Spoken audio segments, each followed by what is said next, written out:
Hard Gaming. Game, survive, win. What is up, the YouTube, and welcome back to episode 3 of this tabs tutorial with oxygen not included. And we are on tab 3, the power of Grayskull. Anyway, right, so very beginning, go over to the power tab and you can see manual generator is the first thing that you will see on your adventures. Now the manual generator is as simple as it sounds. It produces 400 watts of power and 1000 DTUs of heat and requires a duplicant to run on it. Basically, it's a fancy hamster wheel with a kinetic generator in it. So that's where you will start.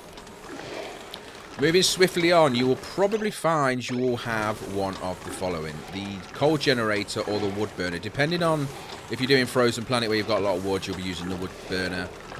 If you're on a normal map, you'll likely go for the coal generator first. Coal generator produces 600 watts and 9 kilowatts, so 9,000 DTUs of heat. It also throws out 20 grams of gas. The gas will be quite warm, so be warned. You will need to collect it or deal with it, or at least insulate all of your power setups with an insulated tile setup. Ignore this. This was just to feed in some coal and some wood. Unfortunately, though, the coal one didn't decide to, and the wood one's already run out. So the wood generator, again, as mentioned, is likely one that you will use in the Frozen. That's what I used anyway, because you get a lot of wood. You can't get coal, so the coal one is not an option. I didn't mention, actually, apologies. It does use a kilo of coal, or 1,000 grams. I'll just put a kilo, it's easy to say. The wood generator or wood burner uses 1.2 kilos, 1,200 grams, yes. Produces 300 watts, so half of what the coal generator, but puts out the same heat at 9,000 DTUs of heat.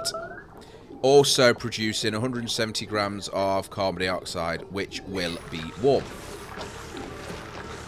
The hydrogen generator is probably, arguably, the cleanest, best generator in the game. It uses hydrogen, produces 800 watts of energy with only 100 grams of hydrogen, and throws out 4,000 DTUs of heat. So not much heat, no off-gassing, no off-liquids, and you can see I've got the development thing pumping in there. So just hydrogen. The next one you can see here is the natural gas generator. The natural gas generator, a lot easier to get to, requires 90 grams of natural gas. This produces 800 watts of power, 10,000 DTUs, but puts out 22.5 grams of carbon dioxide and 67.5 grams of polluted water. And if we go into it, you can see that here, it has to have the gas output to work. So this is throwing out this carbon dioxide. You can see actually the carbon dioxide is coming out at about 60-70 degrees. So again, these gases and the liquids, polluted oxygen there at 52 degrees. The gases and liquids that these off-put are warm. So unless you need that for an environment like the Frozen with this, that you can use it. But if you've got it anywhere near your base, it will cause you issues in the future. So make sure that you deal with it using insulated tiles. Next on the list is petroleum. Now to get to petroleum, of course, you need to first find oil and then heat that up to the point where you can crack it into the petroleum. It requires 2,000 grams or 2 kilos of combustible liquid, which in this case is only petroleum because we're not modded. This produces 2 kilowatts of power. That is huge. A lot of power. Serious power there coming from that. But it also comes with a price, and the price is 20,000 DTUs of heat, so a lot of heat. 750 grams of polluted water and 500 grams of carbon dioxide. And again, you can see just by looking at these rooms, these are putting out carbon dioxide, but this one already 7.5 kilos at 60, 70, 80 degrees. The liquid as well, 70 degrees. So you pay with that price of such a huge amount of power. In terms of efficiency, though, it's actually better because you're getting 2 kilowatts, 2,000 watts, which is almost 3 times what this is putting out, but not so much of the others. This one doesn't like this. Ignore that, don't worry. We'll get to that. Next on the list is the steam generator. Now, the steam generator is nice and clean and simple, and also a renewable resource to a point, but requires a bit of setup. I've not done the setup here. If you want to see that, please let me know. For now, though, we're only actually doing the turbine itself. So as you can see, this area here is where the steam is. It's being heated up by the lava that is trapped in here because it needs to be above 120 degrees to work. Of course, steam is from 100, but from 100 to 120 degrees, it won't work, so you need to get it a little bit higher. We're currently running it at about 400 or 500. The steam then gets absorbed into the steam generator, which puts out an amount of power up to 850, as long as you keep the pressure up and the temperature up. It pushes out 4 kilo DTUs, and all it requires is steam. Now, it will output water, and if we go onto this, it does output water, and as you can see, the water is at 94 degrees. So what's happening is the steam is going into the machine. That energy, that heat energy, is being used to power the turbines and pistons. It's then being cooled down because energy transfer, and that gets then put back in the room. The idea is that you keep this room so that this liquid here, just around 100 degrees, is turned back into steam, and you get the flow. So the only thing you require to keep this going is heat. And there are a lot of situations, specifically the furnace, where you're smelting your steel, where you can put that heat into this room, cooling down the furnace and heating up your steam, and you have a nice source of power. So that's a good one. Finally, and it's been broken slightly by this, so apologies for that, but I can hopefully do that. There we go. Solar panels. Now, solar panels are, well, you know what a solar panel is, I don't have to explain it. It gives you 380 watts of power from the sun. So when the sun is up, it will give you the power. When it's daytime, you will gain power. When it's nighttime, you will not. It has to have a line of sight. So as you can see, that's why I've got the glass tiles in here to allow it to get the light through. And that's it, really. I use these on planets, really. I would never use these to run a whole base. They're just not. I mean, 180 watts and dropping already because the sun's going down. It's not something that's sustainable. They're good for a bit of extra power, but they're not something that you would run a base on. Now, moving over to this next screen. Don't panic, I will go through it. So, in the standard game, there are 4 types of power cable. There is wire, conducted wire, heavy watt wire, and heavy watt conductive wire. Now, they are the same thing, just conductive versions of the originals. The cheapest cables are these ones, the wires. They require pretty much any resource, any ore of any description. Now, they have a max power wattage of 1 kilowatt or 1,000 watts. Important to note, any higher than that and they will get damaged, break, and then you will have no power.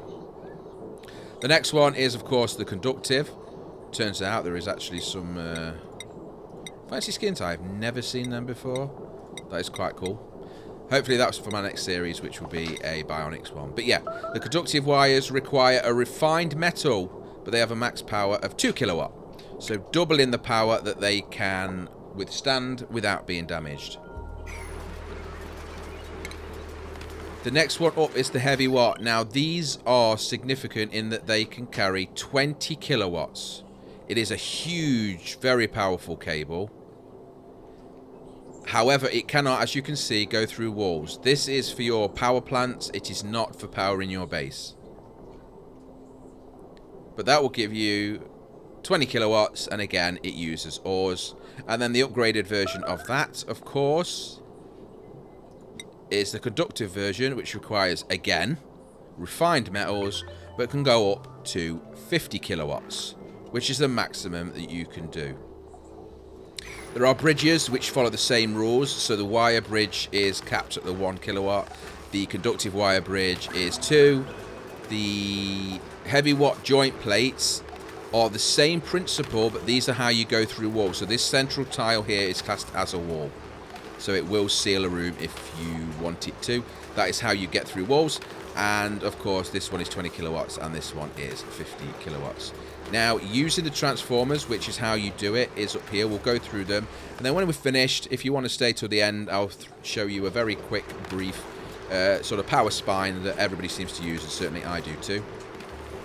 There are two transformers in the game. The transformers are to turn these heavy watts, so either your 20 kilowatt cable or your 50 kilowatt cable, and break them down into the base cables, which are your 2 kilowatt and 1 kilowatt. So what happens is, if we turn on the power mode, you can see these heavy watt wires go in.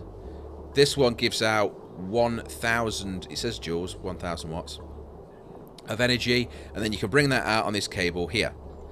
This is the small one. The larger one can do up to 4,000, so effectively 2 of these conductive wires, and it converts it, and you have your lines there. Now remember that if you look on any line at any time, you can see its potential load and its maximum load that is allowed.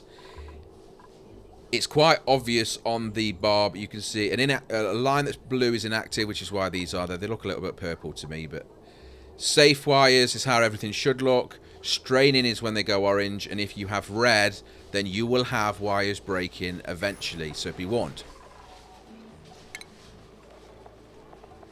From the power cables, we'll move over to the batteries. Yeah, sure. So the first battery that you get is the standard, the cheapest, uses ores. It stores 10,000 joules or 10,000 watts of energy, but it does lose 1,000 per cycle, so that's per day, and gives off 1.25 thousand DTUs of heat at any one time. The jumbo battery is 4 times the size, although it looks twice, it is 4 times the size of the original battery, holding 40,000 joules, but it loses 2,000 per day per cycle. And as you can see, actually, that is more efficient because it's holding 4 times the energy, but only wasting 2 times. So it is 50% efficient or 100% efficient. I'm not entirely sure on the math there. 1.25 thousand heat produced as well, and judging from this one, they are exactly the same, so heat wise the same. The next one on the list is the smart battery. Now the smart battery only holds 20,000 kilojoules and puts out 500 DTUs, which is quite low, which is good, but it does use up 400 joules per cycle. These are used to automate your power grid, so when this battery is full, it will automatically turn off the generators so that you're only burning fuel when you need power. If your batteries are full, you will not burn fuel. That is essential. That is mid-game to end-game for sure. Again, if you want to see something like them sort of setups, I'm happy to show that. This is the tab item, so I'm not going through how to use them in a full game, but that is where you want to be. Now, the power bank charger, and this is from the newest patch, which I haven't done a series on yet, that I will be very soon. And the series is going to be based around the bionics only, no normal duplicates, just bionics. The power bank converts empty eco power banks into fully charged, ready to use ones. So the power banks, the batteries that the bionic duplicates use, when they are depleted, they can be put back in here and recharged. This requires 480 watts to run. It puts off 1,000 DTUs of heat and then just charges your batteries for you. The compact discharger converts stored energy from power banks into the power of connected buildings. So this can use the power banks to supply power to other buildings. Requires 60 watts of energy and it produces 625 DTUs of power. And then the final new building for the bionics is the large discharger, which is exactly the same as the small one, but better. So efficiency converted in the power banks into power and connected buildings, which is requiring 480 watts instead of, or producing 480 watts instead of 60 watts, and produces 1.2k of DTUs for heat. Now we've already gone through the transformers, so the final thing really left on here before I do the power spline is a switch and the power shut off. They are both the same, they are both switches. However, the switch is a switch for you, and the power shut-off is automated.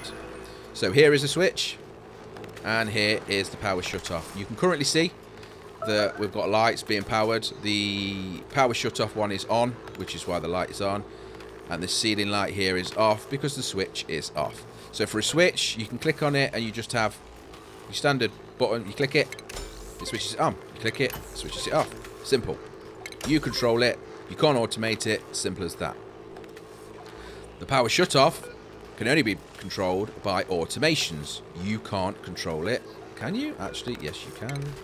Yes, but it can be controlled automatically as well. Now, obviously, with this setup, you can see that the light is on and this light is off. And when I do that, it turns this light off and this light on. And all it's doing, I've got a light sensor that's set to this to tell this light to come on when this one goes off. So that's how it works. This one is automated, and you can go on the automated lines here. You can see it's got power, allows power through the connected circuit when it gets a green signal, and prevents it when it gets a red signal.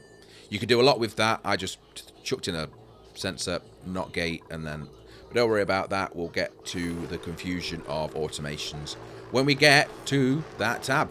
So don't forget to subscribe if you want to see that.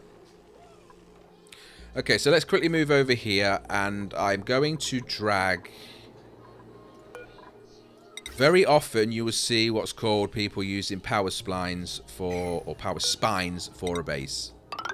So as an example, let's pretend that this is sort of a mini base, right? And you've got, logically anyway, you've got your rooms here. So this is your base, these are your rooms, this is your central column that you would have with your ladders or your various different things. Obviously you would technically have doors, right? Like so. But to power this base, you won't want... First of all, you don't want your power plant anywhere near your base because of the amount of heat it gives off. But the easiest way to do it is to have a power source. So this is going to be our power room, our power plant. Just for simplicity, and we can put that, say, there, right out of the way. And from this, we're going to then have our heavy watt cable. Now, you're going to start with this because it's the cheapest. So this now supplies the whole spine with power.